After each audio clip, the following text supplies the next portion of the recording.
تجارتی خسارہ ایک تاریخی سطح پر تھا اور قرضوں کا جو بوجھ تھا اس کے تلے ہم دبتے جا رہے تھے، اور جو پچھلے 5 سال گزرے تھے اس میں ایکسپورٹس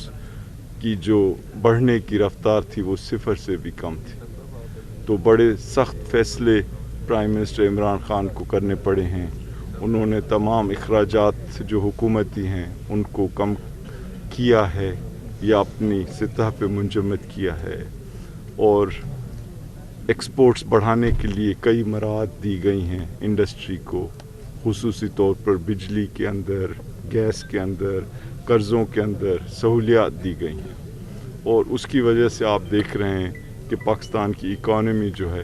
وہ ابھر رہی ہے اس وقت جب کہ دنیا کے کافی ممالک ہیں جو کہ کرونا وائرس کی وجہ سے ابھی بھی کافی پیچھے پڑ گئے ہیں۔ اب ایک اور چیز جو کہ پرائم منسٹر صاحب کا بنیادی محور ہے وہ پاکستان کے لوگ ہیں، خاص طور سے وہ لوگ جو کمزور طبقوں میں ہیں، اور اس کے لیے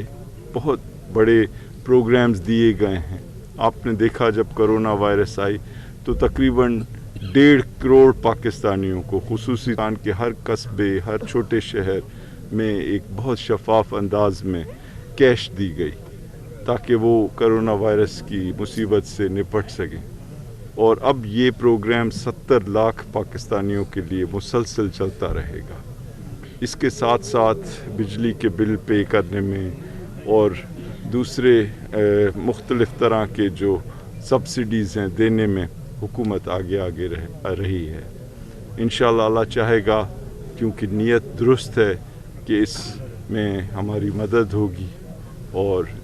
پاکستان کے لوگوں کو جو عمران خان اور پی ٹی آئی سے امیدیں ہیں وہ پوری کرنے کا ہمیں انشاءاللہ موقع ملے گا۔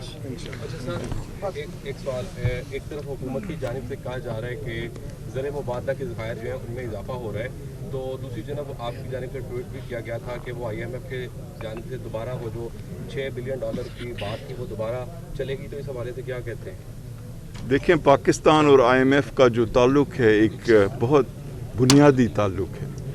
اور اس کی وجہ یہ ہے کہ جب یہ معیشت ہمیں ورثے میں ملی وہ اتنی کمزور تھی کہ اس کے لیے بہت ضروری تھا کہ دنیا کے جو بڑے بین الاقوامی ادارے ہیں ہم ان کے ساتھ تعلقات بنا کر اس ملک کو دوبارہ اکنامک گروتھ یعنی آمدنی کو بڑھانے کی طرف جائیں، اور کوئی بھی ملک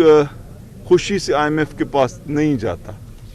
اور یہی ایک سب سے بڑا ثبوت ہے کہ اقتصادی طور پہ ہم کتنے کمزور ہو چکے تھے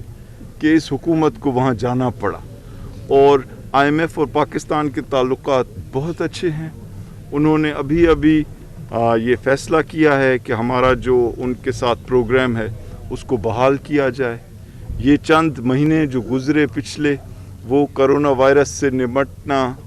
ہماری اولین ترجیح تھی، اس لیے کچھ فیصلے جو IMF کے ساتھ ہم مل کر کرنا چاہتے تھے، جیسے ٹیکس کی جو مقدار ہے اپنے صاحب حیثیت لوگوں پہ یا ہماری بزنسز پہ، اس پہ ہم نے تقریباً ہولا ہاتھ رکھا، اور وہ اس لیے کہ ہم چاہتے تھے کہ اس وقت ہماری جو انڈسٹری ہے، ہماری جو ایکسپورٹرز ہیں، ہمارے جو ٹیکس پیئرز ہیں، ان کو ہم اتنی سختی نہ کریں، کیونکہ ہم چاہتے تھے کہ وہ کرونا وائرس سے اچھے انداز میں نپٹ سکیں، اور دنیا کی بین الاقوامی جو منڈیاں ہیں ان میں اپنے لیے ایکسپورٹس بڑھا سکیں، اور ساتھ ہی ساتھ یہاں جو پیداوار ہے اس میں اضافہ کر سکیں، اور جابز میں اضافہ کر سکیں۔ تو یہ ایک ایسا فیز تھا۔ اب جب کہ ہم سمجھ رہے ہیں کہ اکنامک ریکوری بھی ہو رہی ہے، اور ہمیں دنیا کو بھی یہ دکھانا ہے کہ ہم ایک ڈسپلن کے ساتھ چلنا چاہتے ہیں، کیونکہ جب IMF کا بورڈ یا ان کی مینجمنٹ یہ کہتی ہے کہ پاکستان اصلاحات کے عمل کو جاری رکھا ہوا ہے، پاکستان نے کرونا وائرس سے بہت اچھے انداز میں نپٹا ہے، اور پاکستان کی یہ حکومت جو ہے بہت سنجیدگی سے